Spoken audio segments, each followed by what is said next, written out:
हाँ जी, आज हम चैप्टर 3 करेंगे सीआरपीसी का। आप चैनल को सब्सक्राइब कर लें जिससे आपको आगे की वीडियो मिलती रहे। ये जो हमारा चैप्टर जो है हमारा चैप्टर थर्ड हमारा संविधित है, न्यायालयों की शक्तियों से संविधित है। ये जो चैप्टर हमारा इसमें जो धाराएँ आती हैं वो 26 से लेकर 35 तक आती हैं। सबसे पहले हमारा सेक्शन 26 है। 26 कहता है कि न्यायालय जिनके द्वारा अपराध विचारणीय है। तो कौन से न्यायालय अपराधों का विचारण करेंगे। तो इसमें इस सेक्शन को 2 भागों में बांट दिया है। एक कै पॉइंट में बांट दिया है और एक खे पॉइंट में बांट दिया है।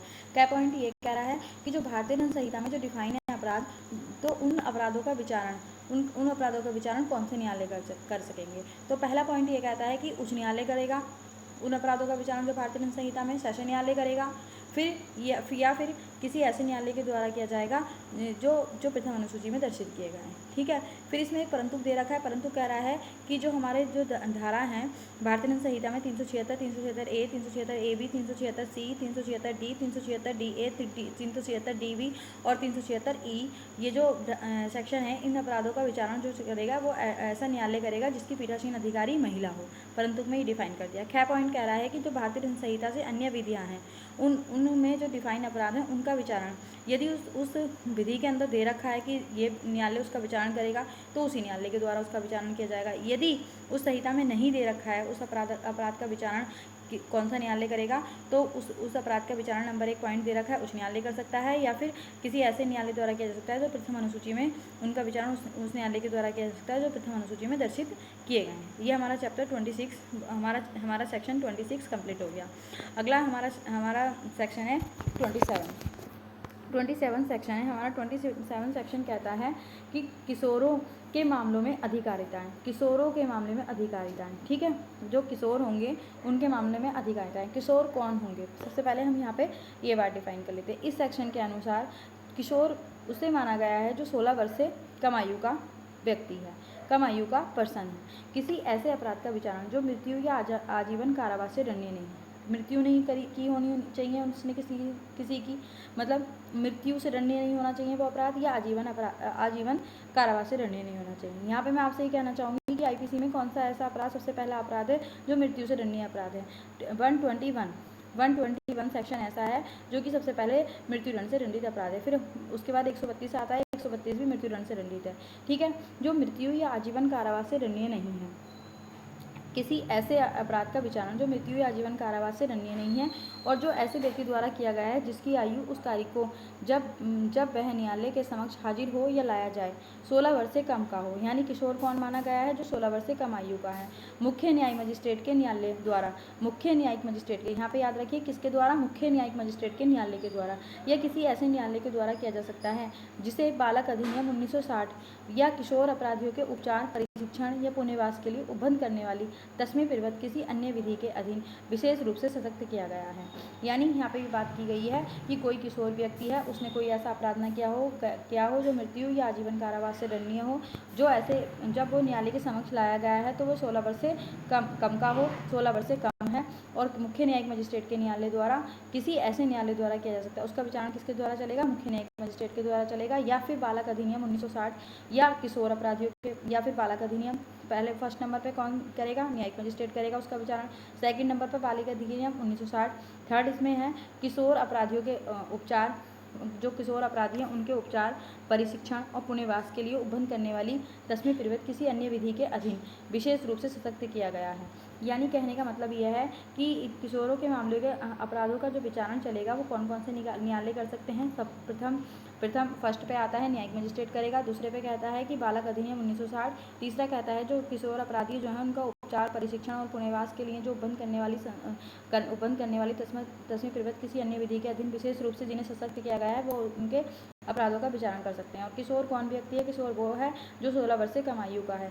जब वो न्यायालय के समक्ष प्रस्तुत किया गया तो उसे 16 वर्ष से कम का होना चाहिए, तभी उसे किशोर माना जाएगा। और तीसरा क्या है, उसने मृत्यु या आजीवन कारावास से दंडनीय अपराध न करा हो। ठीक है। अब हम सेक्शन पढ़ेंगे 28। सेक्शन 28 है दंडादेश जो उच्च न्यायालय और सेशन न्यायाधीश नहीं दे सकेंगे। दंडादेश जो उच्च न्यायालय और सेशन न्यायाधीश नहीं दे सकेंगे। उच्च न्यायालय विधि द्वारा प्राधिकृत कोई भी दंडादेश दे सकता है। उच्च न्यायालय यानी यहाँ पे ही बताया गया है सेक्शन 28 में, हम पीछे वीडियो में ये पढ़ चुके हैं, इसके बारे में आपको एक वीडियो बना के बता चुकी हूँ कौन कौन से न्यायालय कितना कितना दंड दे सकते हैं। तो यानी यहाँ पे दंडादेश 28 बताता है कि दंडादेश जो उच्च न्यायालय और सेशन न्यायाधीश दे सकेंगे। उच्च न्यायालय कोई भी दंडादेश दे सकता है किसी भी प्रकार का, लेकिन जो सेशन न्यायाधीश है वो और अपर सेशन न्यायाधीश है द्वारा प्राधिकृत कोई भी दंडादेश दे सकता है। लेकिन उसने अगर मृत्यु दंडादेश दिया है तो उसे उच्च न्यायालय के द्वारा पुष्टि करानी होगी सेक्शन 366 के अंदर CRPC सेक्शन 366 CRPC में उसे पुष्टि करानी होगी उसकी मृत्युदंड की, तभी वो दंड मान्य होगा। और फिर तीसरे पॉइंट पे कह रहा है सहायक सेशन न्यायाधीश मृत्यु या आजीवन कारावास या 10 वर्ष से अधिक अवधि के कारावास के दंडादेश के सिवाय कोई भी ऐसा दंडादेश दे सकता है जो विधि द्वारा प्रेरित है। सहायक सेशन न्यायाधीश कह सकता है मृत्यु नहीं दे सकता, आजीवन कारावास नहीं दे सकता, 10 वर्ष से अधिक नहीं दे सकता। कहने का मतलब यह है कि सहायक सेशन न्यायाधीश केवल 10 वर्ष तक का ही दंड कारावास दे सकता है। ठीक है, 10 वर्ष तक का ही कारावास दे सकता है, 10 से ज़्यादा का नहीं दे सकता, मृत्यु नहीं दे सकता, आजीवन नहीं दे सकता। फिर हमारा सेक्शन 29 आता है। 29 सेक्शन कह रहा है दंड आदेश जो मजिस्ट्रेट दे सकेंगे। दंड आदेश जो मजिस्ट्रेट दे सकेंगे। देखिए सबसे पहला पॉइंट है इसमें मुख्य न्यायिक मजिस्ट्रेट। जो हमारा मुख्य न्यायिक मजिस्ट्रेट होता है, मुख्य न्यायिक मजिस्ट्रेट हमारा कहाँ पे डिफाइन है बताइए। मुख्य न्यायिक मजिस्ट्रेट हमारा सेक्शन 12 में डिफाइन है। ठीक है, मुख्य न्यायिक मजिस्ट्रेट का न्यायालय मृत्यु या आजीवन कारावास या 7 वर्ष से अधिक की अवधि के लिए कारावास के दंडादेश के सिवाय कोई भी ऐसा दंडादेश दे सकता है जो विधि द्वारा प्राधिकृत है। मुख्य न्यायिक मजिस्ट्रेट का न्यायालय मृत्यु नहीं दे सकता, आजीवन नहीं दे सकता, 7 वर्ष से अधिक नहीं दे सकता। कहने का अर्थ है सिर्फ वो कितना दंडादेश दे सकता है, 7 वर्ष तक का ही दंडादेश दे सकता है मुख्य न्यायिक मजिस्ट्रेट। मृत्यु नहीं दे सकता, आजीवन कारावास नहीं दे सकता, 7 वर्ष से अधिक नहीं दे सकता। ओनली मुख्य न्यायिक मजिस्ट्रेट 7 वर्ष तक का ही दंडादेश दे सकता है। सेकंड कह रहा है प्रथम वर्ग मजिस्ट्रेट का न्यायालय 3 वर्ष से अनाधिक यानी 3 वर्ष तक का दे सकता है कारावास और 10,000 तक का जुर्माना दे सकता है। द्वितीय वर्ग मजिस्ट्रेट का न्यायालय 1 वर्ष से अनाधिक यानी 1 वर्ष तक का कारावास दे सकता है और 5,000 रुपये तक का जुर्माना दे सकता है।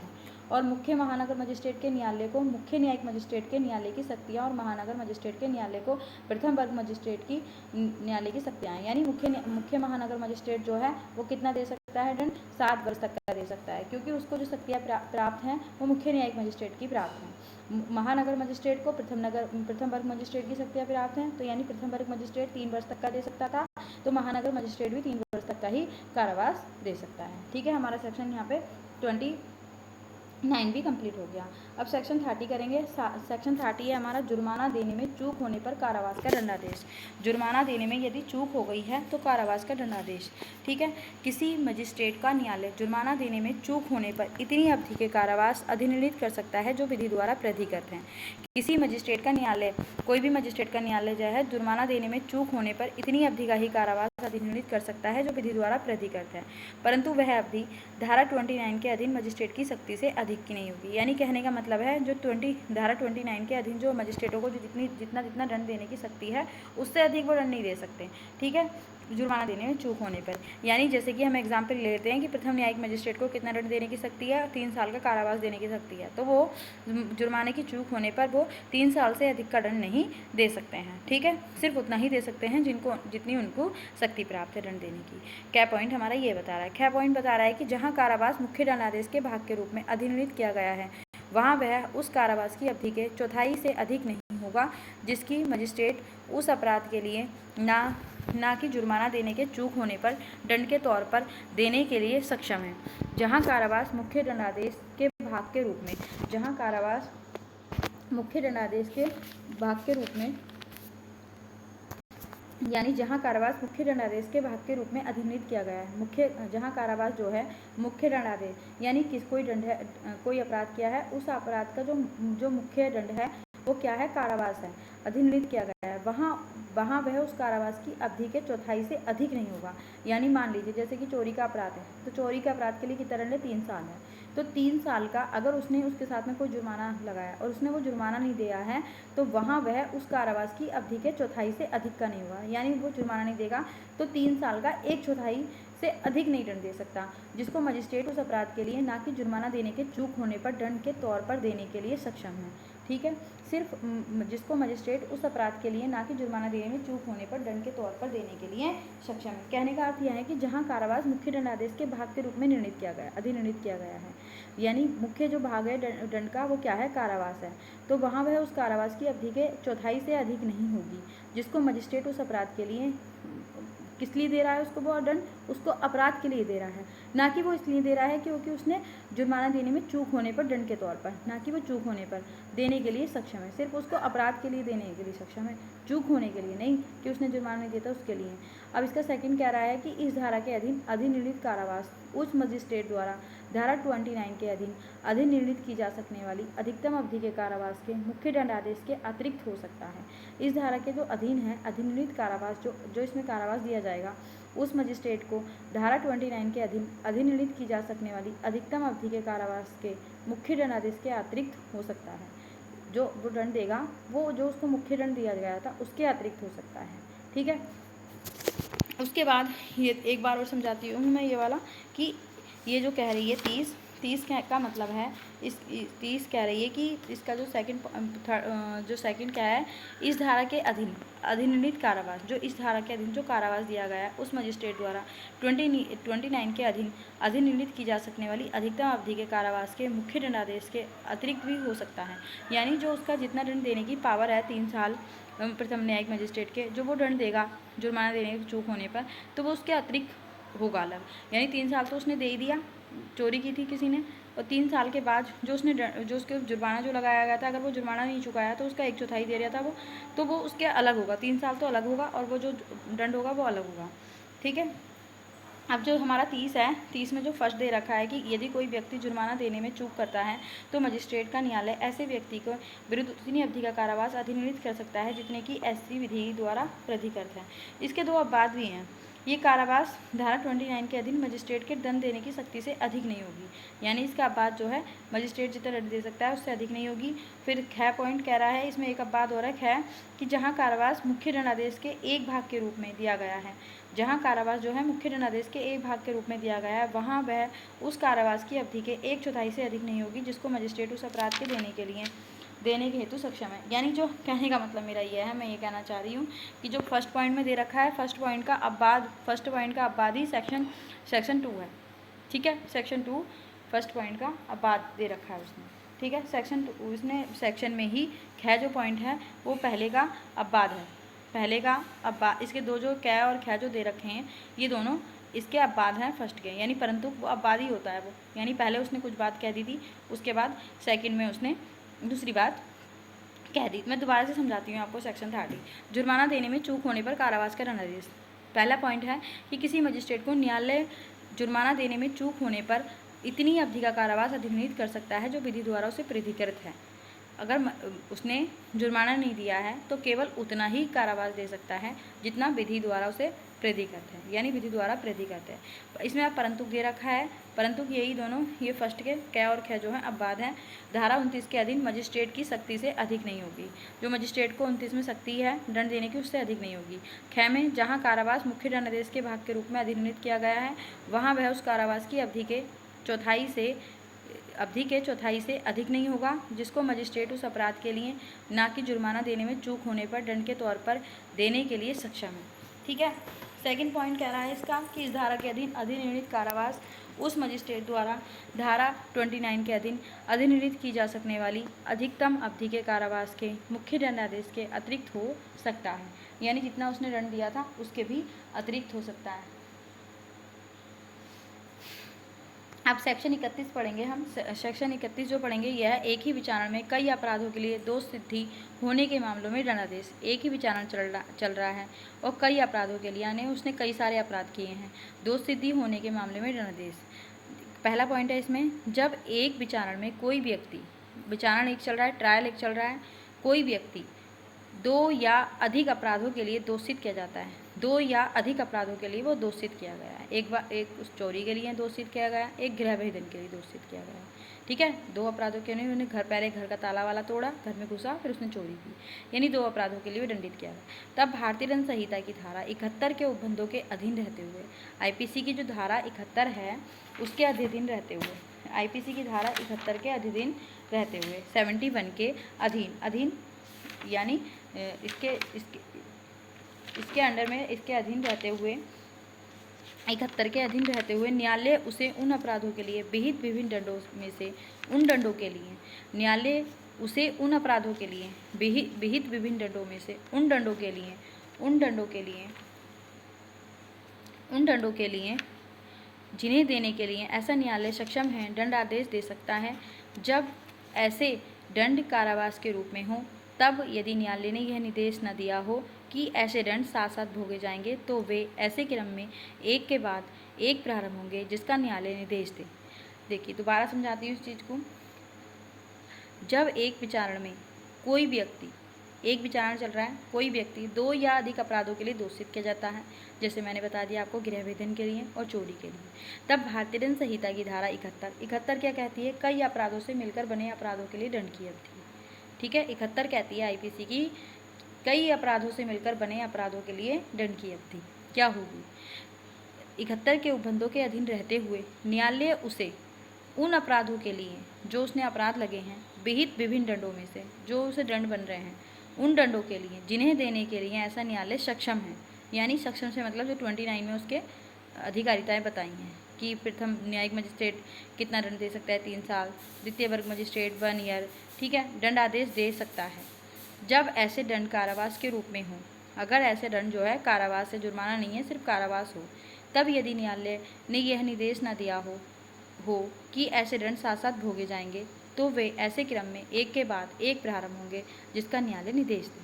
कहने का अर्थ यह है कि अब चोरी के लिए दंड 3 साल था, गृहभेदन के लिए आईपीसी में डिफाइन कर रखा कितना है, तो वहाँ पे पहले वो चोरी के लिए जब एक ही अपराध में विचारण है तो वो पहले चोरी का दंड भोग लेगा 3 साल, और फिर जो गृहभेदन के लिए जितना दंड दे रखा है वो उसके बाद भोग लेगा।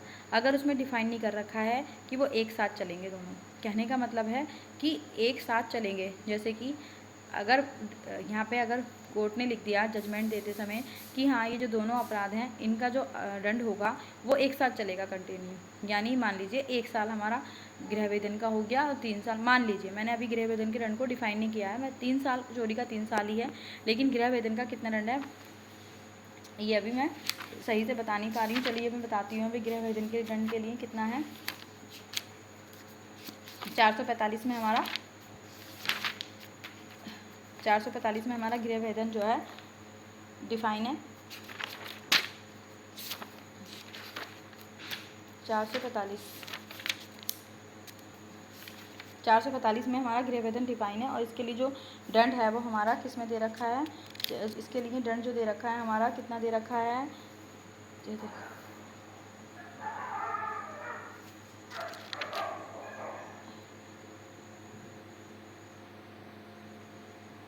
इसके लिए दंड दे रखा है हमारा 1000 रुपये जुर्माना और 1 वर्ष। सही, 1 वर्ष ही है, मैं आपको 1 वर्ष ही बता रही थी, 1 वर्ष ही है, क्योंकि चेक करके बताना ही सही है।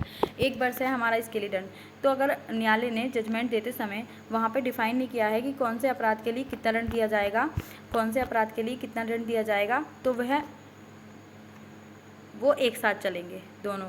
अगर उसने डिफाइन कर दिया, लिख दिया कि हाँ भाई दोनों का अपराध यानी कुल मिला के 4 साल हो गया, ठीक है, कुल मिला के 4 साल हो गया। अगर कहते हैं माना जाता है कि बड़े दंड में छोटा दंड अपने आप ही समाहित हो जाता है, लेकिन यदि उसमें डिफाइन नहीं किया गया है तो फिर पहले वो चोरी के लिए भोगेगा, उसके बाद फिर किसके लिए, उसके बाद गृहभेदन के लिए भोगेगा, दोनों का दंड।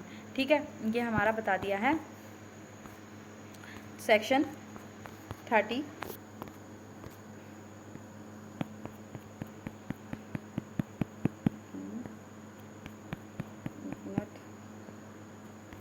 एक मिनट रुकिए, सेक्शन 118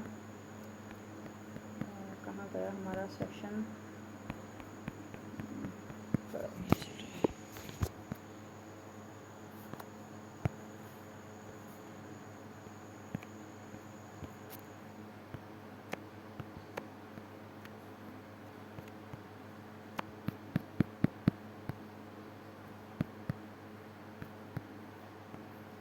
सेक्शन है हमारा जुर्माना देने में चूक होने पर कारावास का दंडादेश। 31 है हमारा चैप्टर, सेक्शन है 31, सेक्शन 31 था। तो हमारा सेक्शन 31 का जो हमारा है, जब एक विचारण में, समझ में आ गई, एक विचारण चल रहा है, कई अपराध उसके ऊपर दोषित किया गया है, उन दोनों जो कई अपराध हैं उन सबके लिए दंड दे दिया गया है, तो वो जो दंड जो है एक के बाद एक भोगे जाएंगे। यहाँ पे तो ये बता दिया है वो एक के बाद एक भोगे जाएंगे, यानी पहले वो चोरी के लिए भोग लेगा, उसके बाद फिर वो गृहभेदन के लिए भोग लेगा। ठीक है, ये डिफाइन हो गया। अब इसमें जो सबसेक्शन इसका 2 दे रखा है, सबसेक्शन 2 कहता है कि दंड आदेशों के क्रमवर्ती होने की दशा में केवल इस कारण से कि कई अपराधों के लिए संक्लिष्ट दंड उस दंड से अधिक है। दंड आदेशों के क्रमवर्ती होने की दशा में क्रम से चल रहे थे, पहले चोरी के लिए चल गया, फिर गृह वेधन के लिए चल गया, फिर कोई अपराध किया उसके लिए चल गया, की दशा में केवल इस कारण से कि कई अपराधों के लिए संकलित दंड उस दंड से अधिक है जो एक साथ मिल गया है। संकलित दंड उस दंड से अधिक है जो वह न्यायालय एक अपराध के लिए दोष सिद्धि कर देने के लिए सक्षम है। न्यायालय के लिए यह आवश्यक नहीं होगा कि अपराधी को उच्चतम न्यायालय के समक्ष विचारण के लिए भेजे।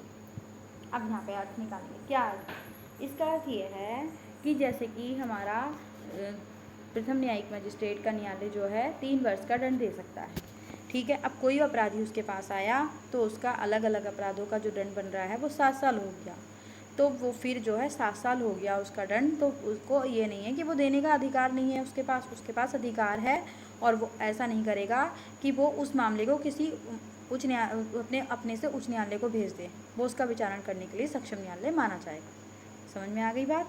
यानी कई सारे अपराधों से मिलके बनने वाले दंड यदि उस न्यायालय की जितनी उसकी पावर है देने की उससे अधिक बन जाता है, तो फिर वो न्यायालय ये नहीं करेगा कि अपने से उच्च न्यायालय को उस दंड का विचारण करने के लिए भेज दे, ठीक है। वो उसका स्वयं विचारण कर सकता है। इसमें परंतु दे रखा है, किसी भी दशा में ऐसा व्यक्ति 14 वर्ष से अधिक की अवधि के कारावास के लिए दंडादेश नहीं किया जाएगा। यानी जो कई सारे अपराधों से मिलकर जो दंड बन रहा है वो इतना अपराध नहीं हो जाना चाहिए 14 वर्ष हो जाए, 14 वर्ष से कम ही कम रहना चाहिए, 14 वर्ष से अधिक नहीं होना चाहिए।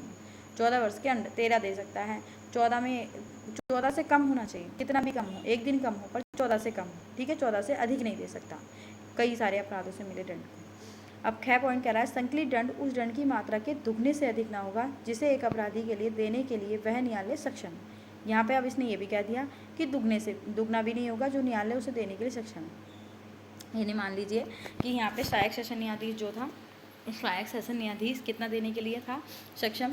सहायक सेशन न्यायाधीश हमारा 10 वर्ष तक का देने के लिए सक्षम था। तो सहायक सेशन न्यायाधीश जो है 20 साल, यानी पहले तो नियम बनाना है कि 14 से अधिक ना हो, ठीक है, पहली चीज़ ये माननी है। दूसरा 20, अगर उसकी दुगने से नहीं दे सकता तो 20 नहीं दे सकता यहाँ पे अगर सहायक सेशन न्यायाधीश ले लेंगे तो, लेकिन सहायक सेशन न्यायाधीश पहले 14 को मानेगा, यानी 14 से नहीं दे सकता। यानी यहाँ पे प्रथम न्यायिक मजिस्ट्रेट का उदाहरण ले सकते हैं कि प्रथम न्यायिक मजिस्ट्रेट जो है 3 साल का दे सकता है, ठीक है, 3 साल का दे सकता है, तो वो 3 साल से दुगने का यानी बस खाली 6 साल तक के को जो कई सारे अपराधों का जो विचारण करेगा, कई सारे अपराधों के विचारण करने के बाद जो अपराधों का दंड जो बनेगा वो 6 साल से अधिक नहीं होना चाहिए। अगर 6 साल से अधिक बनेगा तो वो अपने से उच्च न्यायालय को उसे ट्रांसफ़र करेगा उस मामले को, ठीक है। उसके बाद इसमें 3rd पॉइंट है, किसी दोषित व्यक्ति द्वारा अपील के प्रयोजन के लिए उन क्रमवर्ती दंडादेशों का योग जो इस धारा के अधीन उसके विरुद्ध दिए गए हैं एक दंडादेश समझा जाएगा।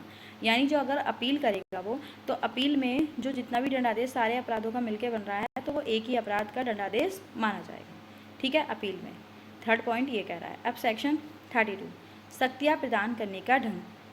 इस संहिता के अधीन सख्तियाँ प्रदान करने में यथाशक्ति उच्च न्यायालय या राज्य सरकार व्यक्तियों की विशेषताएं नाम से या उनके पद के आधार पर अथवा पदधारियों के वर्गों को साधारणता या उनके पदीय अभिसाधनों से आदेश द्वारा सशक्त कर सकता है, ठीक है। इस जो उसका पदनाम होगा या जो उसकी राज्य कौन करेगी, उच्च न्यायालय शक्ति प्रदान करेगी, राज्य सरकार शक्ति प्रदान करेगी, उसके पद के अनुसार करेगी, जो पद होता है उसी के हिसाब से उसे शक्ति होती है, उसे आदेश द्वारा साधारणता अपने पदीय अभिधानों के से या आदेश द्वारा सशक्त कर सकती है। सेकंड पॉइंट कह रहा है कि ऐसा प्रत्येक आदेश उस तारीख से प्रभावी होगा जिस तारीख से वह ऐसे सशक्त किए गए व्यक्ति को सहसूचित किया जाता है। जब उसको सूचना दे दी गई, सहसूचित कर दिया गया, कम्युनिकेशन कर दी गई उसके साथ, तब से उस तारीख से वो आदेश प्रभावी हो जाएगा।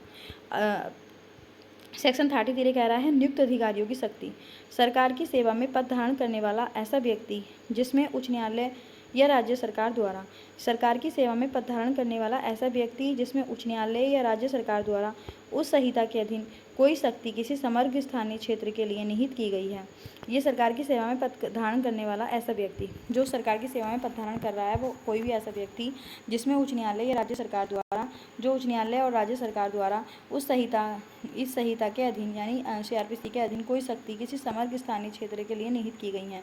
यानी कोई स्थानीय क्षेत्र के लिए कि सिर्फ इतने स्थानीय क्षेत्र में आप उन शक्ति का प्रयोग प्रयोग कर सकते हैं, तब कभी उसी प्रकार के समान या उच्चतर पद पर उसी राज्य सरकार के अधीन वैसे ही स्थानीय क्षेत्र के अंदर नियुक्त किया जाता है, तब वह जब तक यथा स्थिति उच्च न्यायालय या राज्य सरकार अन्यथा निर्देश न दे या ना दे चुकी हो, तो उस स्थानीय क्षेत्र में जिसमें वह ऐसे व्यक्ति नियुक्त किया गया है उन्हीं शक्तियों का प्रयोग करेगा। सिर्फ उसी एरिया में, यानी कहने का मतलब यह है जो नियुक्त अधिकारी हैं जिस एरिया के अंदर वो नियुक्त किए गए हैं उसी क्षेत्र के अंदर वो अपनी शक्तियों का प्रयोग कर सकते हैं, उससे भिन्न किसी क्षेत्र में अपनी शक्तियों का प्रयोग नहीं कर सकते हैं। जिस क्षेत्र में राज्य सरकार ने उसे अपनी शक्तियों का प्रयोग करने के लिए निहित किए हैं, उसके अंदर निहित किए हैं जिस क्षेत्र के लिए, उसी क्षेत्र के अंदर वो अपनी स्थानीय शक्तियों का प्रयोग करेगा। ठीक है, ये बताया गया है।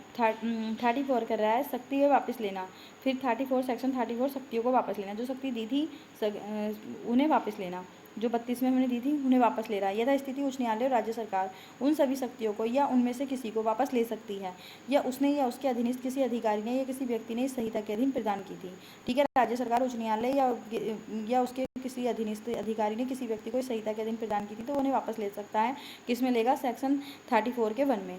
अब नंबर 2, मुख्य न्यायिक मजिस्ट्रेट या जिला मजिस्ट्रेट द्वारा प्रदत्त किन्हीं शक्तियों को उस मजिस्ट्रेट द्वारा वापस ले सकता है जिसके द्वारा वे शक्तियाँ प्रदान की गई थी। जिसने वो शक्ति दी थी वही उसको वापस ले सकता है। ठीक है, सेक्शन 35 कहता है कि न्यायाधीश और मजिस्ट्रेटों की शक्तियों का उनके पद उत्तरवर्तियों द्वारा प्रयोग किया जा सकना, जो उनके पद उत्तरवर्ती हैं उनके द्वारा प्रयोग किया जा सकना। इस संहिता के अन्य उपबंधों के अधीन रहते हुए किसी न्यायाधीश या मजिस्ट्रेट की शक्ति और कर्तव्यों का प्रयोग या पालन उसके पद उत्तरवर्तियों द्वारा किया जा सकता है। इस संहिता के अन्य उपबंधों के अधीन रहते हुए जो न्यायाधीश या मजिस्ट्रेट की शक्तियों और कर्तव्यों का पालन जो उसके नीचे अधीनस्थ हैं उनके द्वारा उसका प्रयोग किया जा सकता है, या उनका द्वारा प्रयोग किया जा सकता है। जब सेकंड पॉइंट कह रहा है इसका सब सेक्शन सेकंड कह रहा है 35 का, जब इस बारे में कोई शंका है कि किसी अपर या सहायक सेशन न्यायाधीश का पद उत्तरवर्ती कौन है, यानी उसके अधीनस्थ कौन है, तब सेशन न्यायाधीश लिखित आदेश द्वारा ये अवधारित करेगा कि उसके अधीनस्थ कौन है, कि कौन सा न्यायाधीश इस संहिता के या इसके अधीन किन्हीं कार्यवाहियों या आदेशों के प्रयोजन के लिए ऐसे अपर या सहायक सेशन न्यायाधीश का पद उत्तरवर्ती समझा जाएगा। यानी जहाँ पर यह संदेह है कि कौन उसका उत्तरवर्ती है, तो फिर सेशन न्यायाधीश लिखित आदेश द्वारा ये अवधारित करेगा कि कौन सा न्यायाधीश इस संहिता के अधीन किन्हीं कार्यवाहियों या आदेशों के प्रयोजन के लिए ऐसे अपर या सहायक सेशन न्यायाधीश का पद उत्तरवर्ती समझा जाएगा। तीसरा पॉइंट कह रहा है कि जब इस बारे में संदेह और कोई शंका हो कि किसी मजिस्ट्रेट या पद उत्तरवर्ती कौन है, यानी यहाँ पे ऊपर जो था वो सहायक सेशन न्यायाधीश का था, लेकिन यहाँ पे अपर या सहायक सेशन न्यायाधीश के अधीनस्थ के बारे में सेशन न्यायाधीश ने डिसाइड किया था, और यहाँ पे जो है मजिस्ट्रेट के पद उत्तरवर्ती कौन है, तब यह स्थिति मुख्य न्यायिक मजिस्ट्रेट या जिला मजिस्ट्रेट लिखित आदेश द्वारा ये अवधारित करेगा कि कौन सा, यहाँ पे कौन कर रहा है, मुख्य न्यायिक मजिस्ट्रेट या जिला मजिस्ट्रेट अवधारित कर रहा है कि कौन सा मजिस्ट्रेट इस संहिता के अधीन किन्हीं कार्यवाही या आदेशों के प्रयोजन के लिए ऐसे मजिस्ट्रेट का पद उत्तरवर्ती समझा जाएगा। अब अध्याय